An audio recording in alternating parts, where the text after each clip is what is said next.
Uh, all right, guys, what's going on? I was just on the phone with Brandon and forgot I was going live for a second. So, what's up, everybody? Looking for group.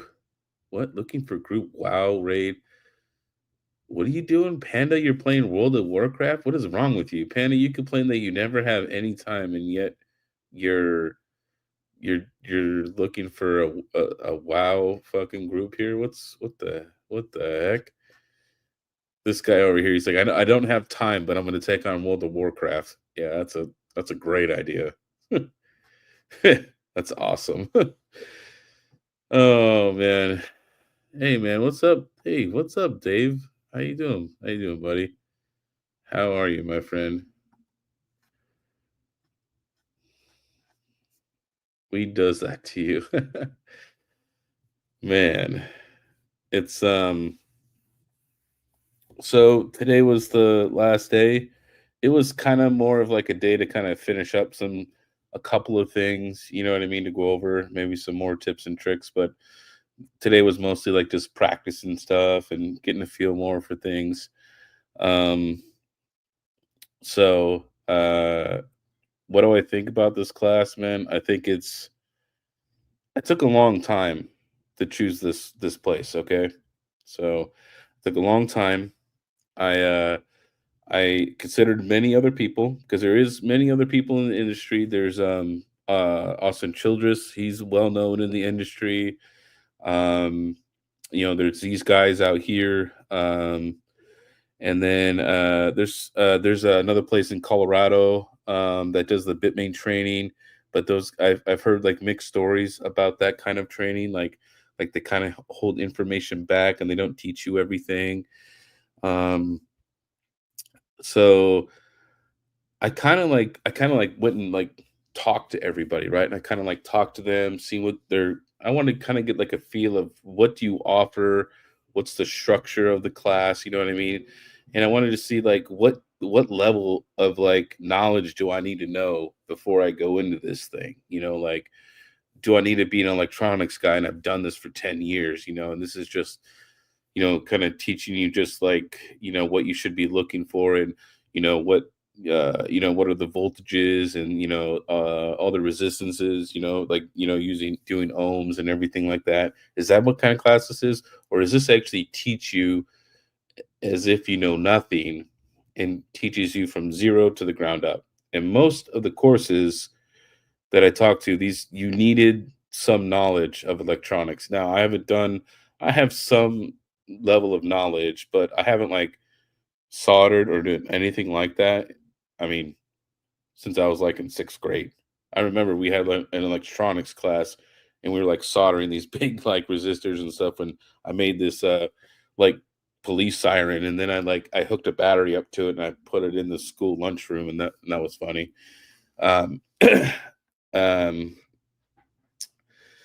yes, veteran. I did do some soldering. I also did stuff with the hot plate and the heat guns and stuff like that. I replaced some of the Asic chips. Um, the most forgiving though for Asic chips is going to be what's miner. Um, hey, Rondi, man, it's been so long since I've seen you, my friend. How are you, man? How you doing, Rondi? Um, But so what's miner is kind of nice because check this out. You could do what's called a cold seat. All right. Here's a little little tip here. Okay. So what's miner, they're aluminum boards. Okay. So you got to remove the heat sink. Okay. Put it flat on the hot plate and then you can heat it up, remove the ASIC chip. Okay. Take it off the heat. Go get yourself a new ASIC chip, right? Put it on the board. Okay. And just kind of set it kind of where you want it. Okay. And then, obviously put it back on the hot plate and you don't even have to have it perfect. It could be like off like 5 degrees or something, right?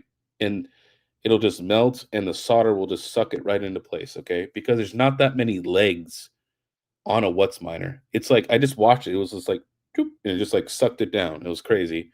I did like 5 chips and it's pretty easy. Right.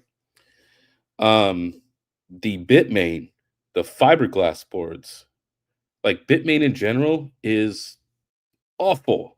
It is so hard to work on.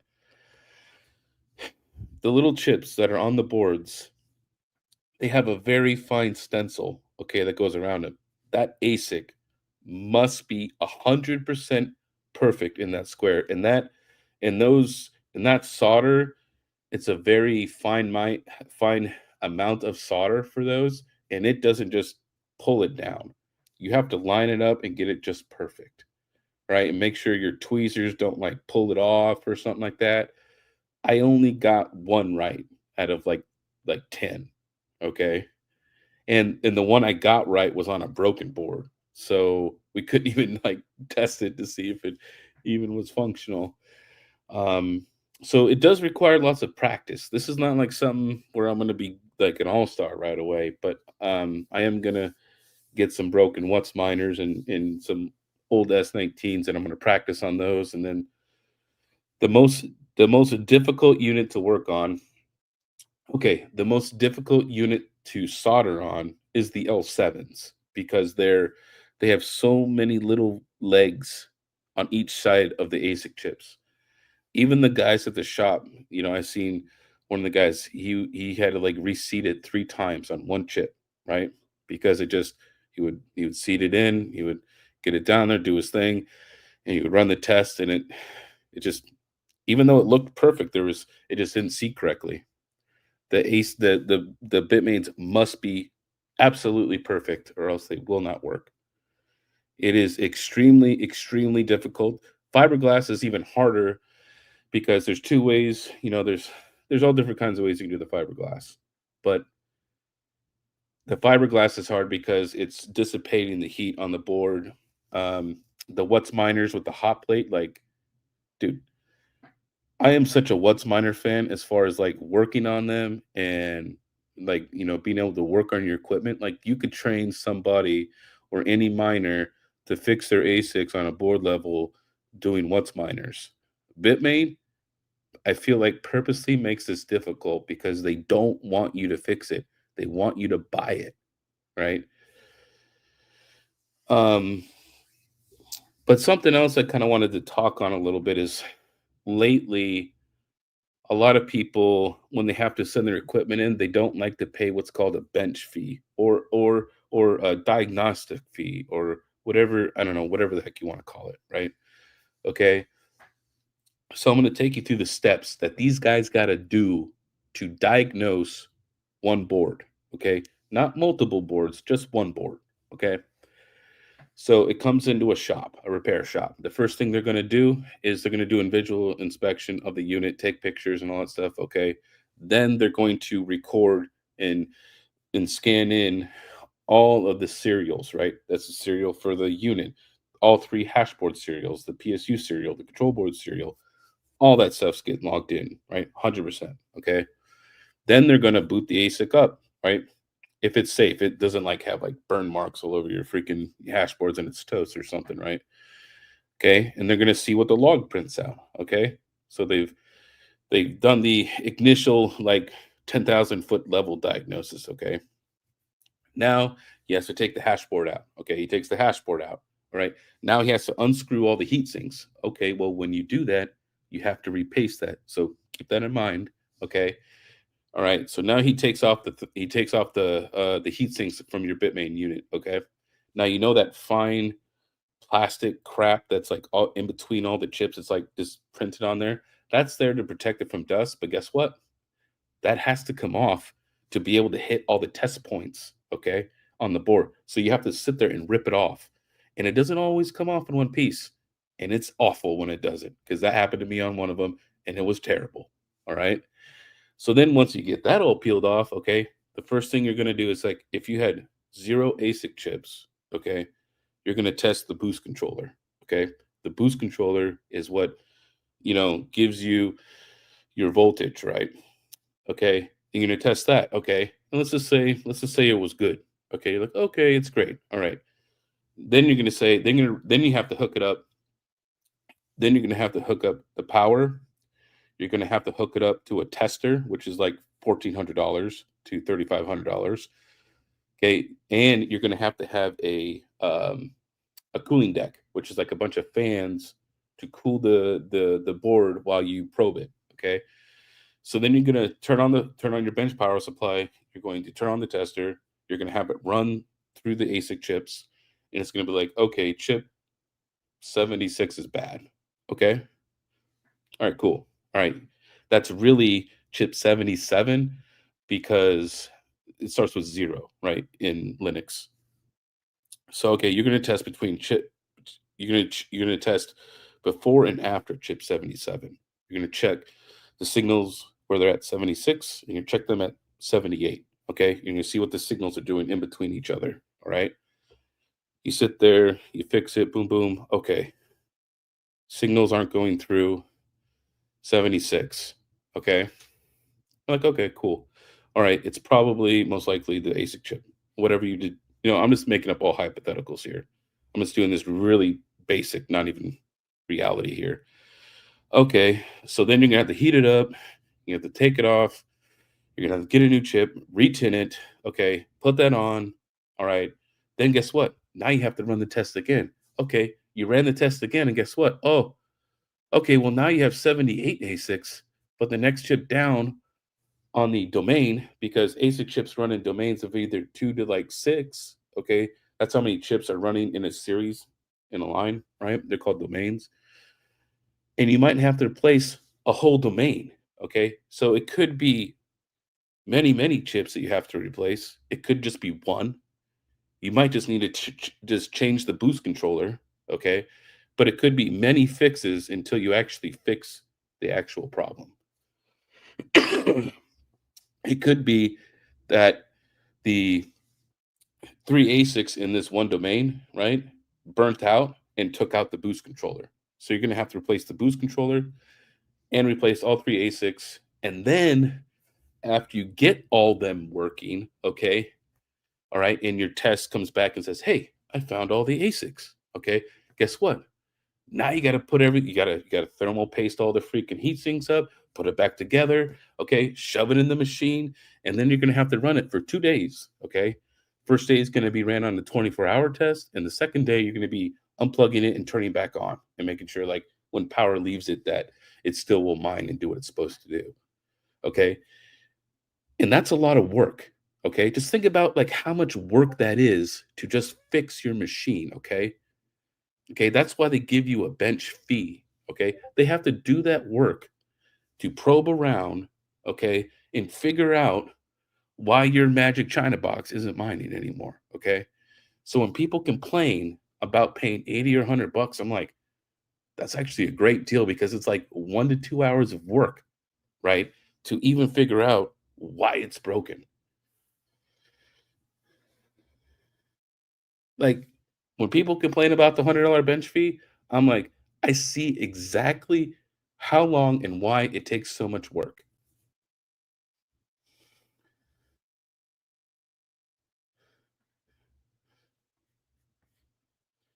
I'd rather be in prison guard. Actually, I kind of like the whole ASIC repair thing, man. I kind of like it, dude. It's actually kind of cool. Like, hey, dude, they had some immersion units come in. Okay, dude, just like it's like 2 ASICs like stacked together, dude. It's just rows of chips. So cool.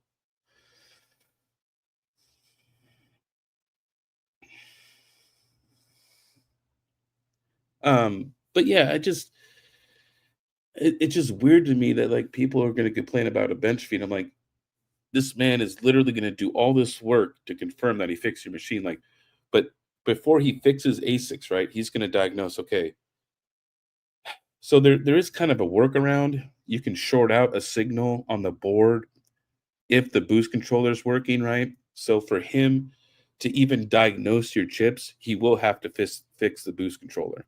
He has to do that. Without the boost controller, there is no ASIC chips. So he has to fix something before he even fixes the ASIC chips. All right? Just think about that. He has to fix something first before he fixes your real problem. So this is I have a newfound respect for repair shops, right?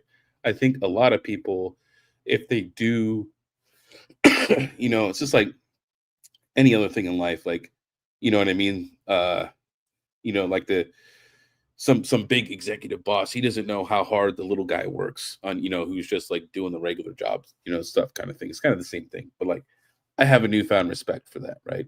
It takes time, it's a lot of work.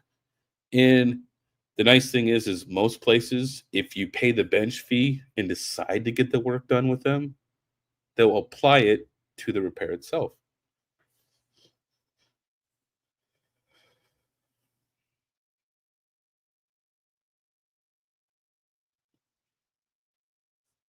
But yeah. So newfound respect for repair guys. Any of you guys out there who do repair work on Asic machines, you got my full support, man. And it's a very you can't work fast at this kind of stuff. Okay. It's like you need to take your time and make sure triple check, quadruple check, make sure you're diagnosing, you're probing everything, getting all the signals you need to be getting, you know what I mean? It's a very you need to be very methodical and take your time and just make sure you do it right, because check this out, if you get it wrong, guess what?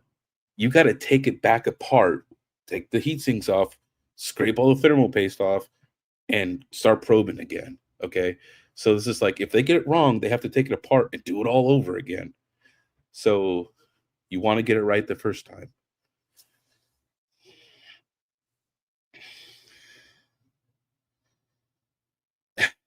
Is it repair if you end up making the equipment first?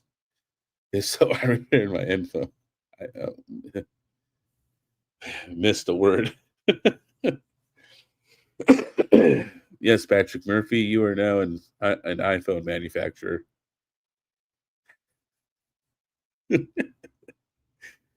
So you got lots of Z15s. So the Z15s are a BGA, and they are um they are actually extremely hard to work on. When they do dead to shorts, they can destroy server power supplies. Like if the Z15 board is extremely shorted and you plug in a server power supply and just like turn it on, it will short it and kill it. You need to use a bench power supply. Um, the Z15s, there's not a lot of material on them. The guy that's actually at the shop, he's considering buying a reballing station. He found one for cheap for the Z15s, and he might take some of them on and work on some of them for me. We might do some deals uh, on those as well. I made friends with those guys, man. We hung out, we had drinks the other night. You know what I mean? After class and stuff. So no, I like all these guys over here, man. They're nice guys. Um, just had a major incident. We have 72 L7 boards to repair. Oh my god, that's so many. And a couple of T21. The L7, okay. The L7 board, some of those capacitors, okay, are literally like a grain of pep. It's like a little like speck of pepper, okay? Like even with a microscope, okay, it's gonna be hard to see. Like you have to just get it like those, oh man, dude, the L7s, dude, those are gonna be difficult, right? And that comes with like skill, right? And like doing something every day over time, right? Like when I worked at my galvanizing plant, I could like do all those jobs with my eyes closed, right? Because I did it for like 12 years. Okay. So it's like I know that I'm not just gonna be great at this, right? But what I want to do is just get like some older What's miners and like some S19s and just do it every day. Okay.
All right, I'm back. Okay, that was the hotel Wi-Fi. It decided to die, and now I'm on my phone now. All right, that's yeah. See, I hate traveling. It sucks. And Ron, I do have more Z15s. I know you asked that earlier. I do have more Z15s if you're interested. I know I just sold 7 of them, and, my mom's at my house, and she just shipped out my last batch. I have about 50 more to go through, so I'll probably at least have 25 units that'll be good to go. I gotta get home, obviously, and clean them and take them apart and work on them and stuff. But yeah, BC, I'll have some, Z15s, here shortly. Um, yeah, can't imagine the bill on the L70 to L7 boards. Yeah, man, that could get a little expensive. That can get really, really expensive. 72 L7 boards. I mean, yeah, that's going to be some coin.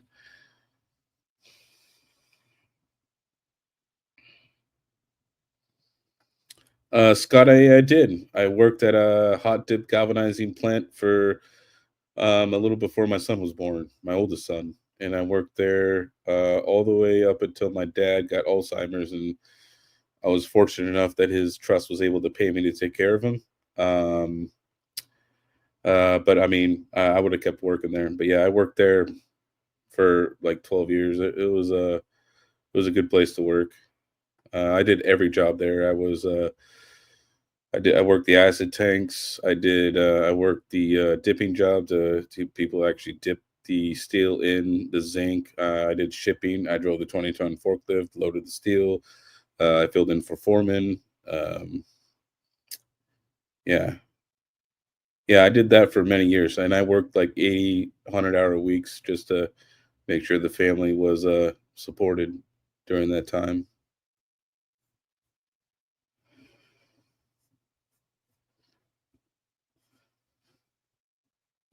Proof of POW mining. The class is no bigger than 4 people, so they keep it very small, and because they want to be able to teach you. All right, and they do have a lot of slides, and they do provide you.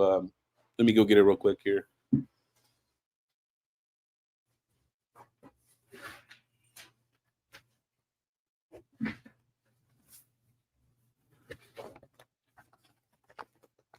So like here, let's just use this as an example, okay? Um, I'll just take this out here. But you can see here, they even have printouts of all these other parts that you'll find on your boards. You know what I mean? Like all the diodes and LDOs and all those things. They literally, it's a hands-on course. It's structured. You get to take this book home with you. Okay. This is everything in all the slides. It shows you all the voltages. Like you can see here all these voltages and test points where these voltages and what they should be over here. You know what I mean? So I found it to be a very good course. Um, and I think people that don't have any experience, right? Or even if you do have some experience with electronics, but you just don't know the specifics of how what's minor and bitmain work, because they teach both here, what's minor and bitmain. Um, I think that like it's a great course. If you are interested in courses like that, hit me up and I'll put you in contact with the guy who runs the shop over there. Hey, Luke.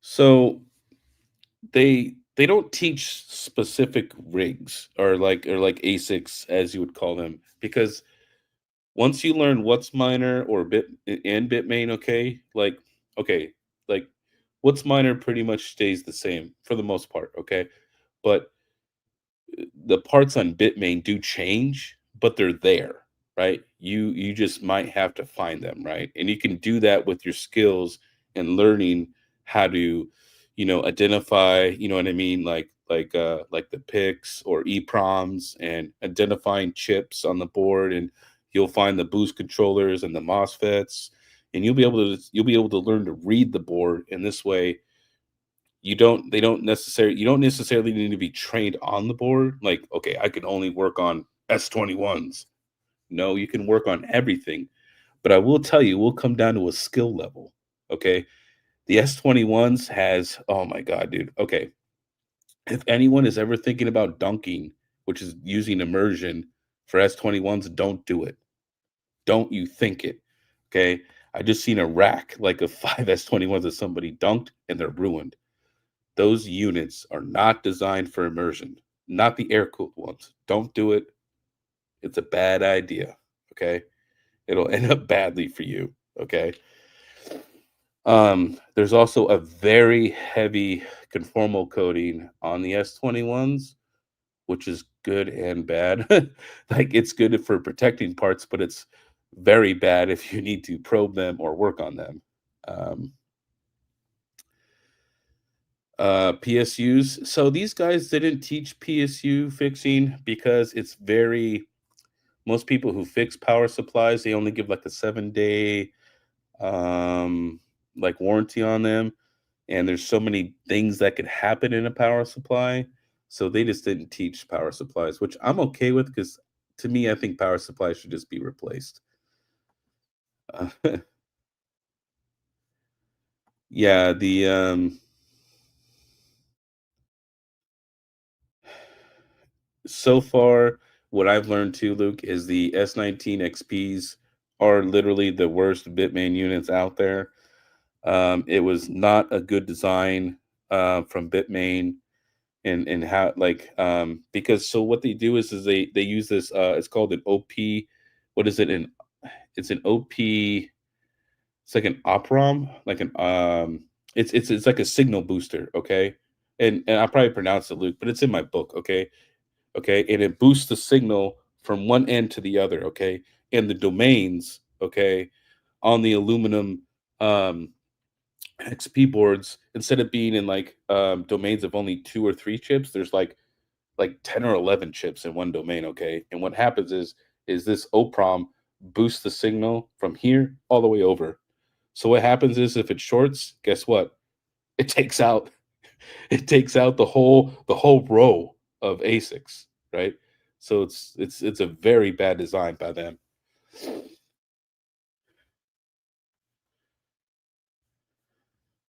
Yeah, is it 10 chip? Yeah, 10 chips per domain. Yeah.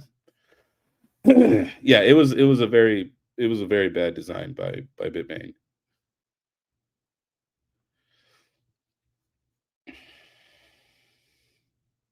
I'm sorry I'm late. Who's getting probed?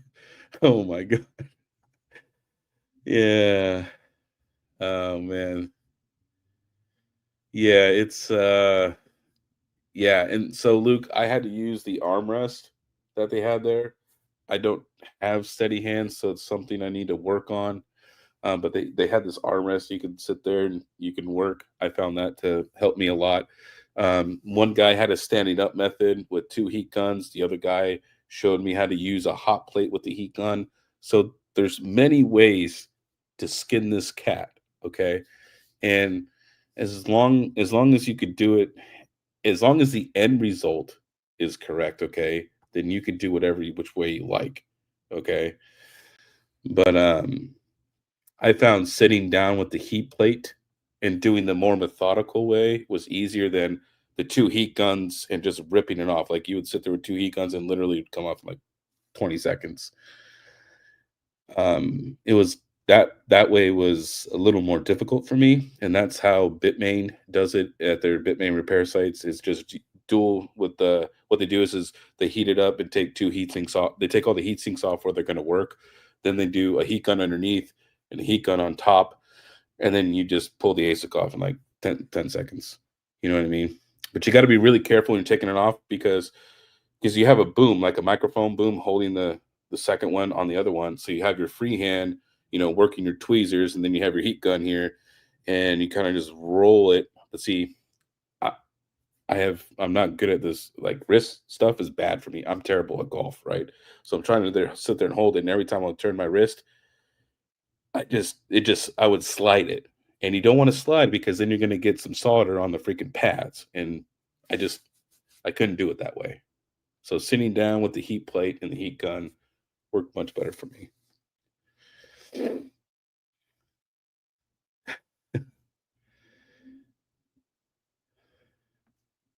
I don't know how many we got. We got a couple, like maybe 4 or 5, I think.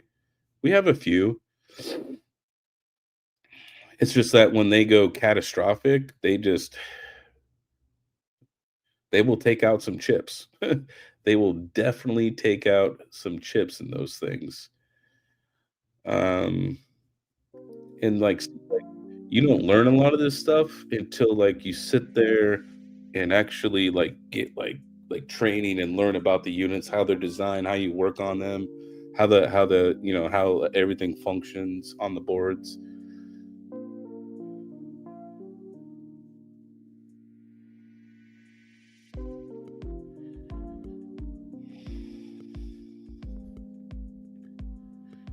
You, I that's what he told me that somebody else told him is paint stripper. They have like a couple other like chemicals they have for removing the conformal coating. So the nice thing about what's minor is in the front it only has like this much conformal coating and like this much in the back. And it's hardly any at all, right? So that's what's kind of nice about the what's minors. You don't have to worry about as much with the conformal coating. Yeah, use the heat plate to heat it up. Yeah, get it all nice and pliable and stuff. Yeah, conformal coating is extremely hard to work with. Well, I'm not. It's not extremely hard. I'm just gonna say it's time consuming, right? It's just another step you have to do. You have to clean the board, scrub them with alcohol, get it all clean. Get the conformal coating off if it's in that section of the hash board. There's a lot going on with repairing hash boards, and I think it's like maybe one of these days when I am learning, like I'll just maybe I'll just do like a video like, hey, this is the Money King repair shop. I'm gonna show you what it takes to like fix your thing. And it's like, wow, man, that guy does all that work and only charges me $100. Maybe people would be grateful. Like,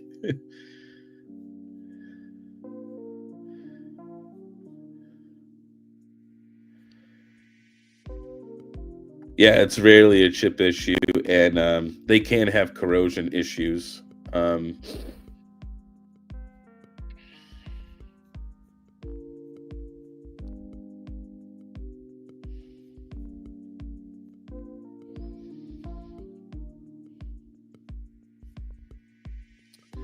yeah, if you guys have any questions or anything like that, man, or if you guys are interested in doing this,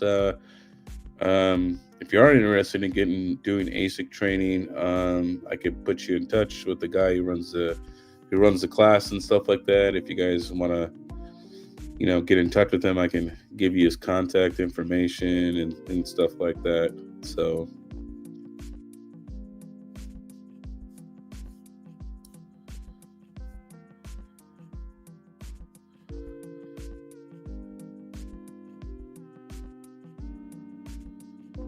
Luke says you guys use hot plates. Okay, let's see. That's what I like to do, Luke. I like using the hot plate and then using the heat gun. That's the way that I like to do it. And you keep the heat sinks on and don't remove them. I don't want to have to remove extra components. That seems like extra work to me. I'm like, nah, I don't want to do that.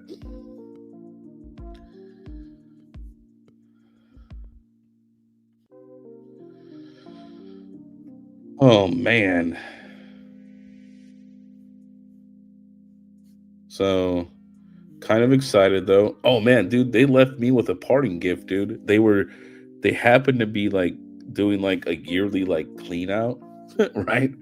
Of like this stuff that's in their shop. And like I was just talking to him. He's like, have you ever done use the heat gun or anything like that?" And I'm like, No, not really." I'm like, I'm gonna have to get more practice. He's like, "Oh, you know what? I got something for you right here. Hold on." And he's like, "Here." He's like, "Because I got my Z15s there. So the course requires you to send some units there, right?" I sent him like one working Z15, and then I sent him like a few broken ones. I think I sent him like 2 or 3 broken ones. And then he's like, "Hey, I'm gonna box this up for you, and here's 2 heat guns for you." And I'm like, "All right, man." I'm like, "Heck yeah, dude! Look at that, dude. We're gonna start just going to town when I get back home." But I mean, that's just some stuff. Just start getting some tools, man. I'm gonna need a lot of tools if I'm gonna like try to do this and learn this, right? You gotta get the testers. You gotta get you gotta. I don't even think I might have a multimeter. It's been so long since I've used one. Besides coming to this place, right? Like, there's just tons of tools you gotta buy. Not like tons of tools, but you're gonna need like lots of like. You're gonna need an oscilloscope, um, a microscope. You're definitely gonna need.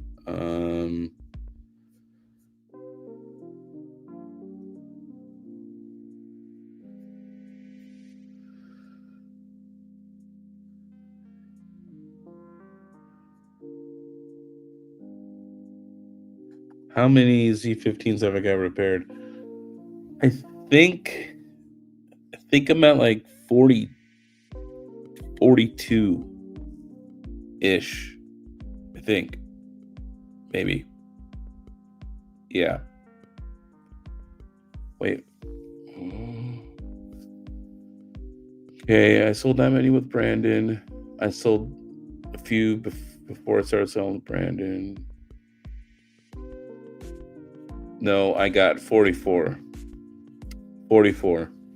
44 I got working.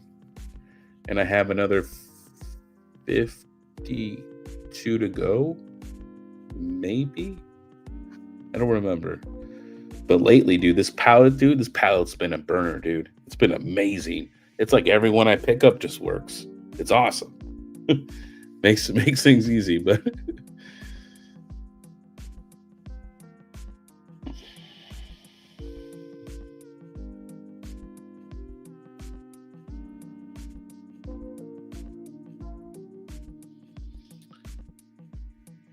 oh man, Patrick. I mean, you don't have to do that, man. I'm oscilloscope would be your friend. Yeah. So the oscilloscope you use on the clock signal, and this way you can look at the wave for the oscillating crystal, which is what gives you your signal.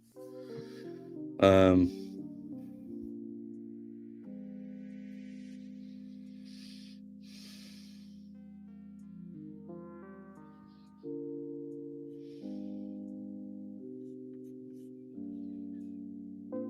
yeah, you hear the cops in the background. I'm in Chicago right now, so Mac, Max said this was an okay part of town, so I don't know how good okay means, but um, no, I'm hopeful that the company will pay for the tools and stuff, and this way I can keep getting trained. And maybe in 3 months, maybe 6 months, somewhere between 3 and 6 months, I have enough practice and confidence to take chips on and off, and start working on customer stuff. You know what I mean, and offering that service.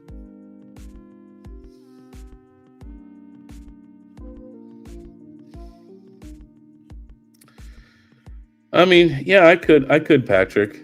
Um, I'll rattle off the list for you. But yeah, it was a really good course, man. They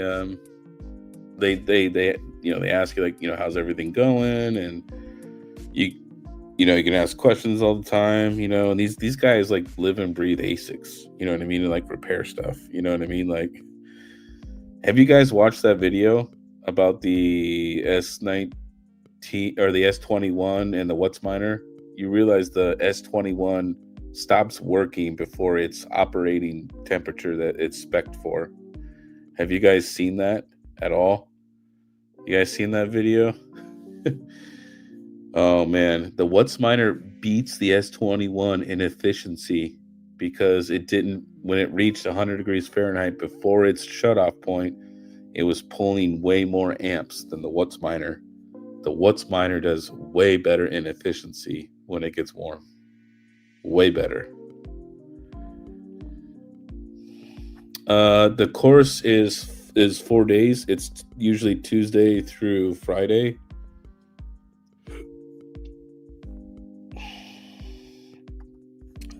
I am going to use the Z15s, but the Z15 is kind of like it. They don't use traditional Asic chips. Okay, like it's like a big like CPU, and it's very custom, and some of that is kind of specialty. Like that's a rare off-breed one, right? I want to work on like mostly what the actual chips are going to be used for, like what's being used on all the Bitcoin and L7s and stuff like that. Their chips are pretty similar.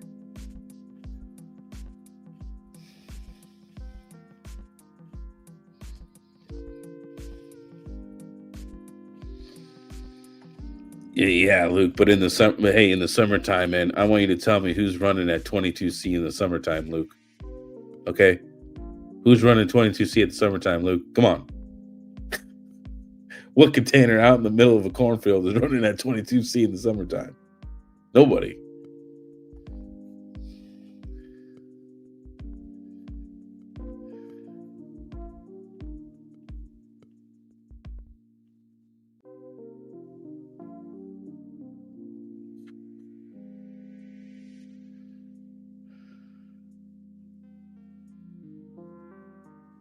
Oh, just for pulling chips? I mean, yeah. There's these ones have like a lot of pads on them, but yeah, no. I mean, I'm gonna work on my own stuff, but I want to work on some old Whatsminers too, because that's kind of easier to start with. All right, you know what I mean? The Z15s are kind of like difficult, even for experienced guys.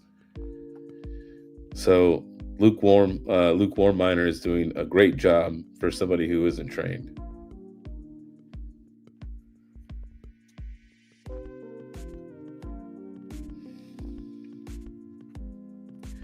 Luke, the S21 died before it reached 44C. Luke, it died in 38C in this video. It shut off. It was at 22 watts per terahash, while the Whatsminer went to 116 degrees. Okay, it was still on, and it was at 20 watts per terahash. I'll put this video if you guys want to watch it. The guy at the repair shop showed this video to me. Thought it was pretty cool. I think I put it in the Misfit chat the other day here. Maybe I didn't. Where did I put that? Maybe it's the CS2 chat. There we go. That's where I put this video.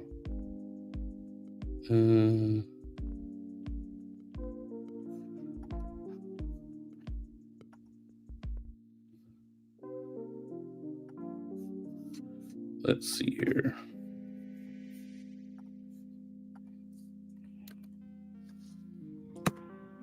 There you go. Go check out that video.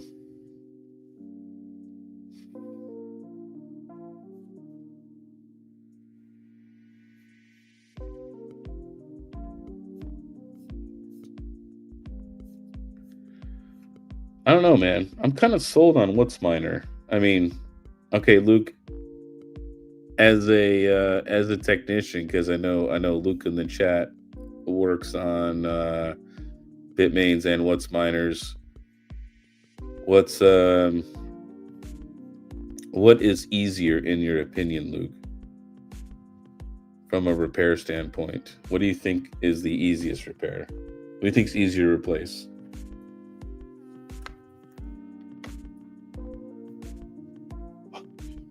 Yeah, but then if you get water curtains, you got to take them on and off in the summertime, man. That's such a huge pain. Like, you need water curtains. It's essentially just making a giant swamp cooler.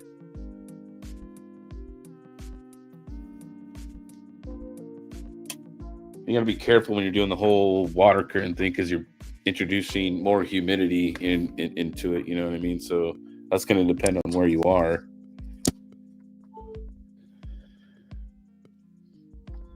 You think the bit mains are easier? I do not like the fiberglass bit mains at all. I do not like them at all. I would much rather.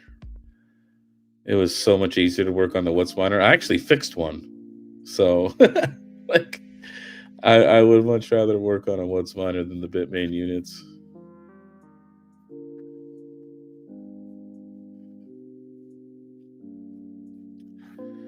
Curious though, Luke, did you start working on Bitmain before you worked on What's Miner, or did you work on What's Miner first and then you went to Bitmain?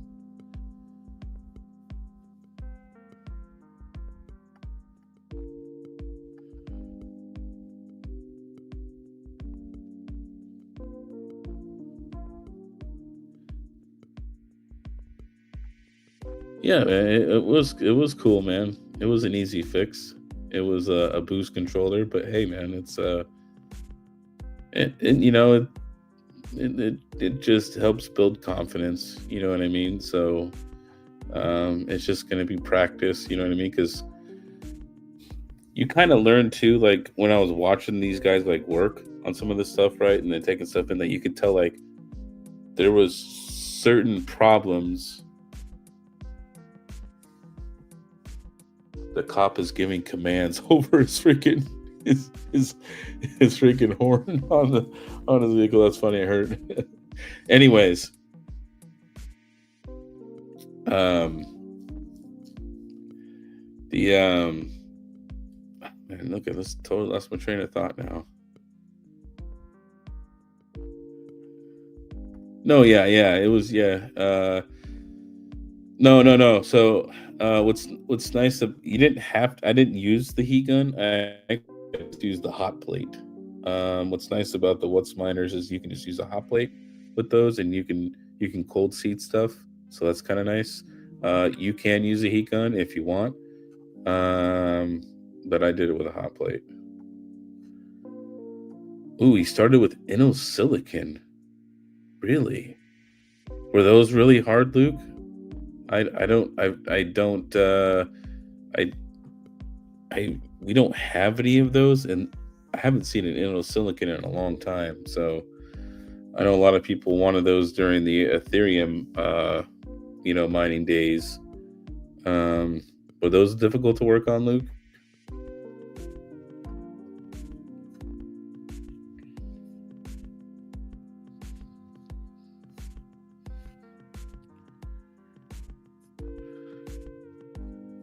Yeah, this has just been a crazy week, man.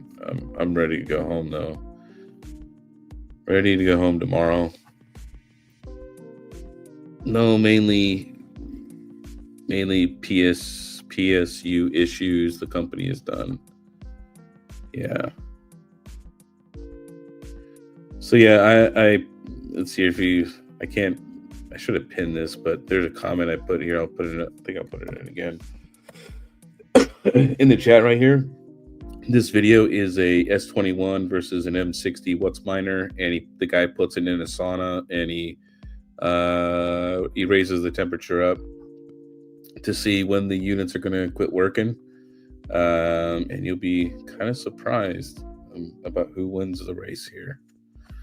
So kind of cool.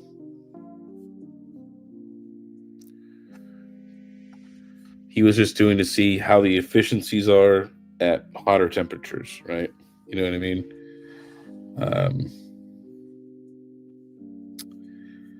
So just a little more information right there.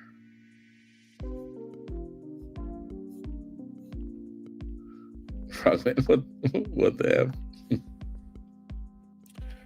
So I've been streaming for like almost an hour, guys. If you guys got some last minute questions here for like the last 5 minutes or so, 5-10 minutes, if you guys got some questions or anything like that, I'll answer them.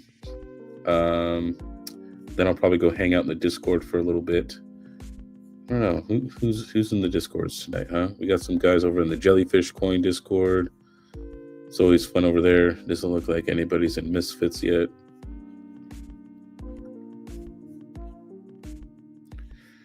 Is it cold in Chicago? Screw you, Max. It's not too cold yet, but it is chilly out here. I definitely can feel like it was like 10 when I went to that Asic shop this morning, dude. I was like, God dang, it's cold out here.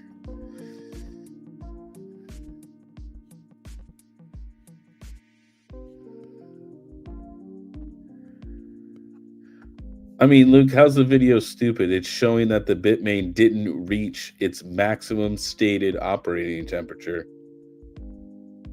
Luke, bitmain states that it can operate at 45 C.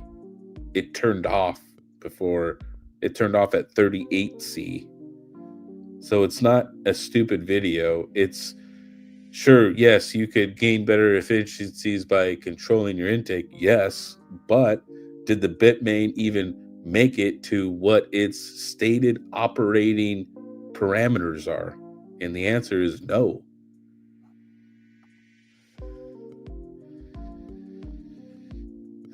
Oh, you know what can make you warmer? Oh, oh, Max, here's a segue into our sponsor. And look, here's a segue into our sponsor. Only Flans by Sunflower Mama. And I have a really big head, but hey, there you go. See, join only Flans and you can have one just like this.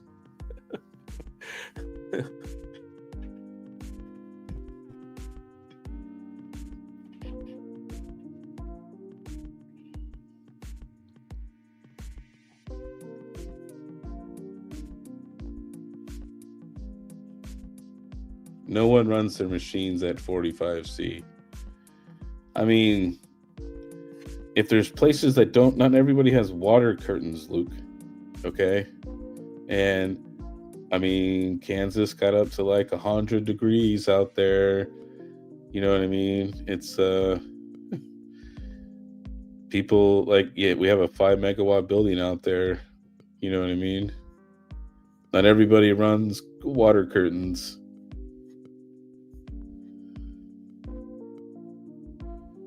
And then guess what? Once you put the water curtains up, then you got to take them back down in the wintertime, right? Because then, you know, they're going to freeze over. So.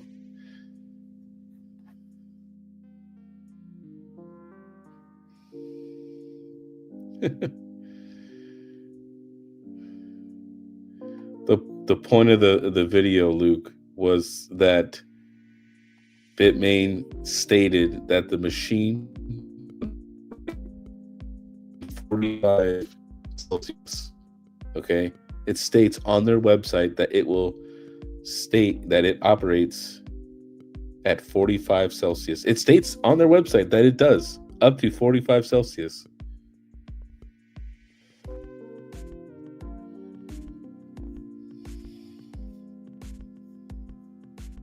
I'm just saying from a marketing perspective, you said that this thing will operate in 45C, and I'm calling bullshit. All right. I'm saying it turned off. It was done. 38C.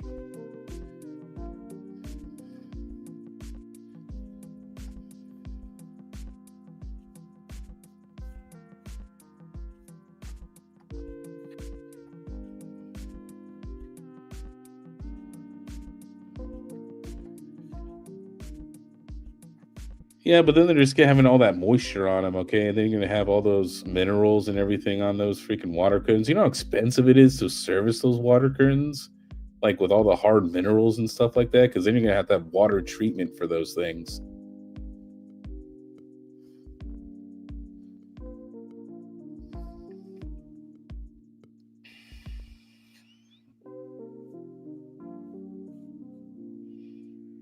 Does Panda buy some Loco Tech Dream?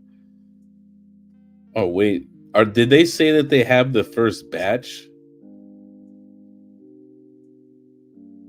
Loco Tech has their first batch? No way. What? No way. Hold on. They have batch one on their website. Really? What the heck? They have pictures of Asic machines now. I thought it was going to be like a server blade thing. The Loco Tech double barrel script Asic. Oh my! Now they're just totally changing what it was. The double barrel Asic and the single barrel Asic. Oh my god.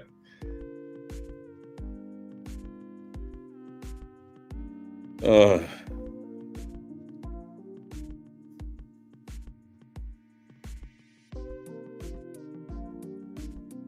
I want the double barrel Asic. What's this going to give me? This is 18 and a half. What?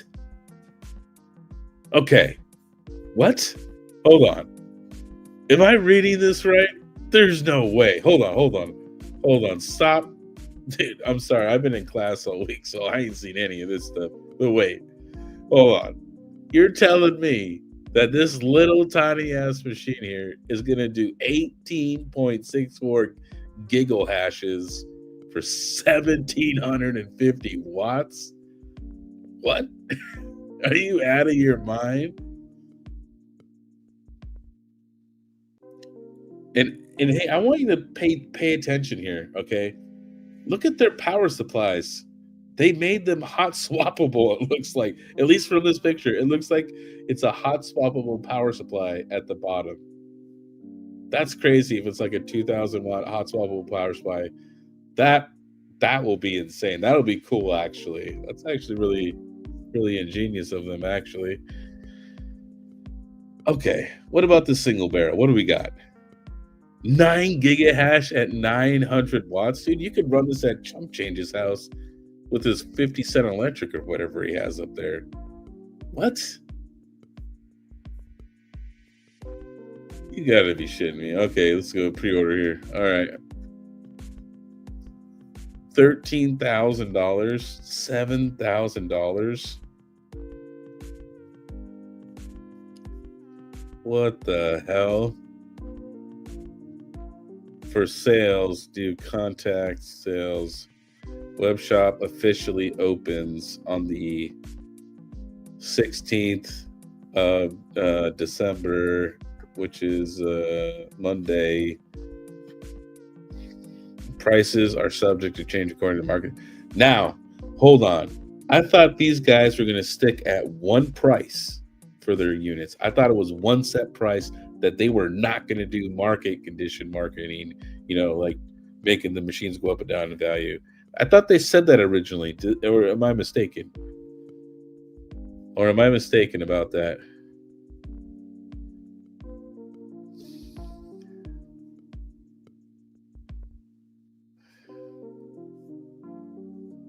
Wait, hold on. You said Q520. Where does it say that? I don't.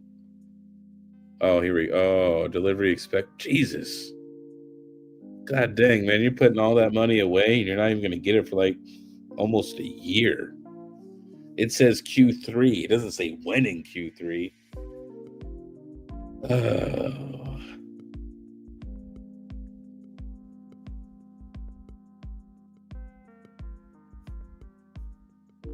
That's a hard sell, man. That's a lot of money to put away right there.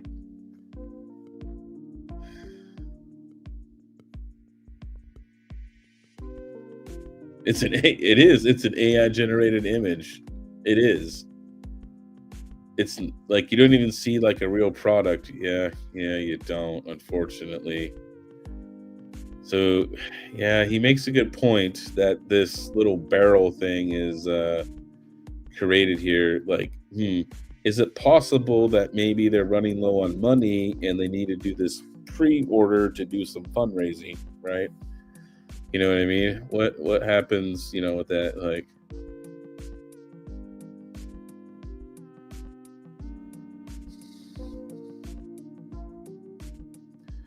$10 down.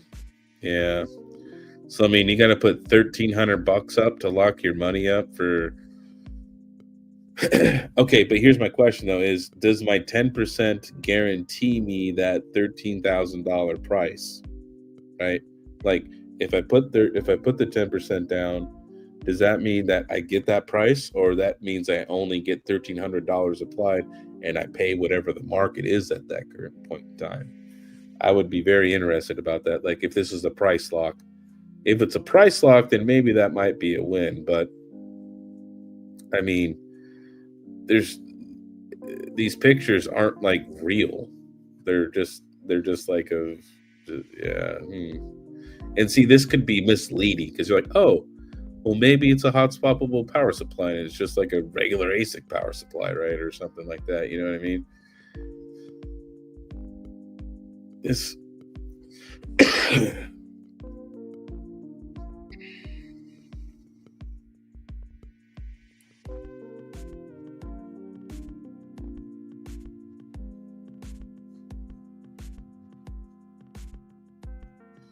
look at Squirrel Master. Yeah, they need to pay off previous investors to keep the scheme going. Oh my god. Oh man. Loco Tech doesn't know the word guarantee. The previous investors, yeah, they just got yeah. I would not advise anybody putting money into that. You know what I mean? You're probably going to lose the money, in my opinion. They've had a track record of not releasing a single freaking product. Okay, we've been talking about this thing for what, over 2 years, and we haven't seen anything but a little tiny USB stick. All right, that's it. Second TLS. Oh man, what's the first ASIC forward working on? I mean, I'm gonna be honest. I'm just gonna try and get a couple old What's miners and a couple old Bitmain S19s. Right, those are their chips. There's not as many chips on there. They're a little bit bigger. They're a little easier to work on. Right, just buy a few broken machines. I know where to get some, obviously. So I'm going to get some of those and start practicing. Like, hey, okay, this machine comes in. Okay, I'm gonna practice just like you would on a regular custom thing. I'm gonna log all the serial numbers. I'm going to run the machine, diagnose it, and like go through all the steps and see if I can get it to work. You know what I mean? Um, I would say probably like after like 25 successful repairs, that I would consider yourself to be a technician at that point. And yeah, I'm probably going to be a little slow for the first year or two. You know what I mean? You got to build that skill, that confidence up,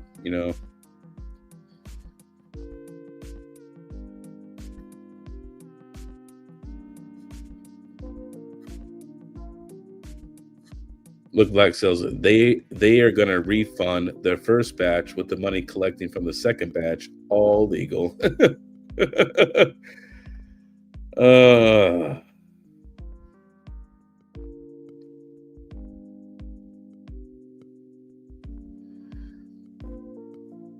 Yeah, these guys, dude, like, I just don't think that it's worth it. They've so far have not come out with anything yet. Um,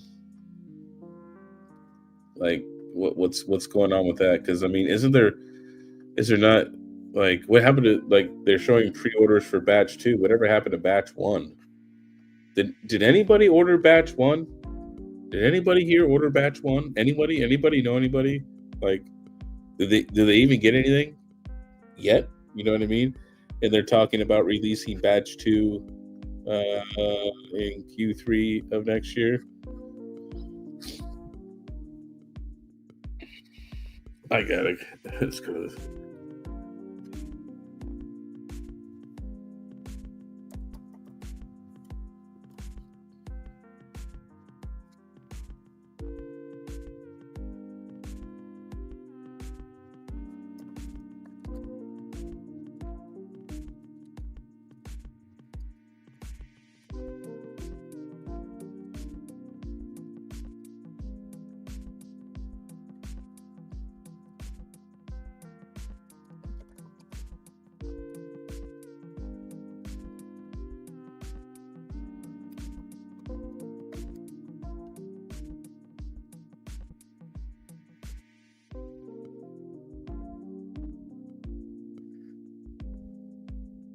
The money came feel the same way about ASIC pre-orders as do I about game pre-orders these days. I mean, look, like if it's like Bitmain or like What's Miner or one of the other reputable ASIC manufacturers, Ice River or whatever, right? These guys have proven that they actually do make stuff. You know what I mean? So far, there is nothing, no product in existence that you could buy from this company. It doesn't exist.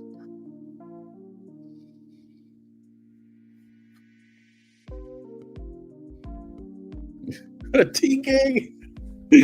Oh my god, I'm talking right now. Batch idea, same thing. Oh my god. Oh man. Oh, that's hilarious. The only manufacturer not to make anything. Yeah. I don't count that little USB thing though. Because I mean, I can go get a grid seed miner from like 10 years ago and it mines fucking Litecoin. You know what I mean? They could have just making something small like that is not hard to find. Go get some old L3 chips or something, and they're not doing anything revolutionary with that crap. You know,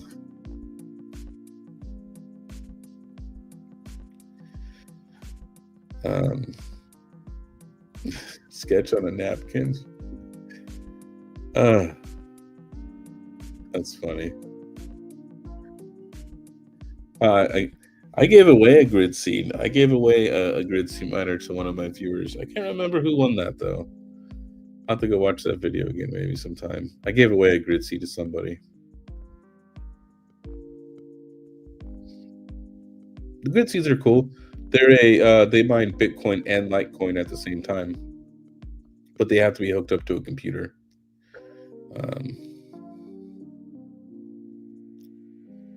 I put some L7 chips on the grid seeds.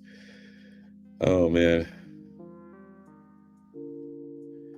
Actually, I do believe the boss does have some grid seed miners. I do believe he does have a few laying around. Dude, that's nuts, dude. These guys from freaking Loco Tech. Oh my god. That's yeah, I don't see that.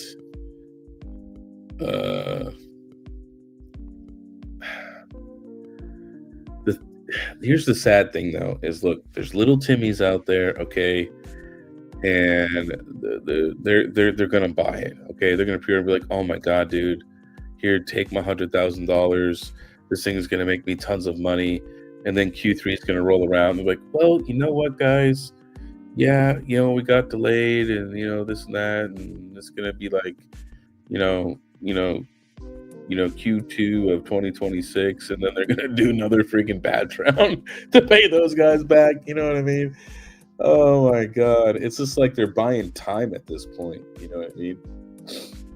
It's crazy.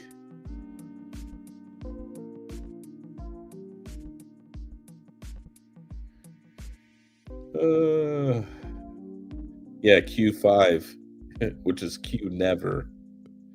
Right? I'm calling you out, Loco Tech, because I'm gonna do Red Panda. I don't believe in it. It doesn't exist until you send me one. Right? So that means you should send me one for free when it is real. All right?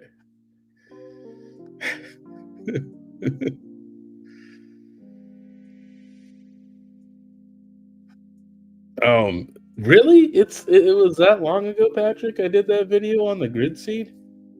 Dang. Man. It doesn't seem like it's been that long.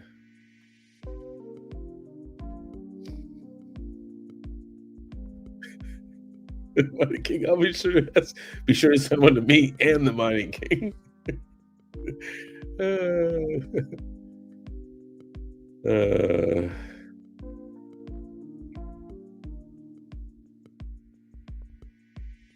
Oh my god, that's too funny. Oh. All right, guys. It's been an hour and 20 minutes. I'm gonna call it a night. I'm gonna go hang out in either the Jellyfish, Discord, or Misfits. You guys can catch me there. Thanks for hanging out with me. And I did just drop a video just like a few minutes before I went live here. There's some new features in Salad, so go check them out.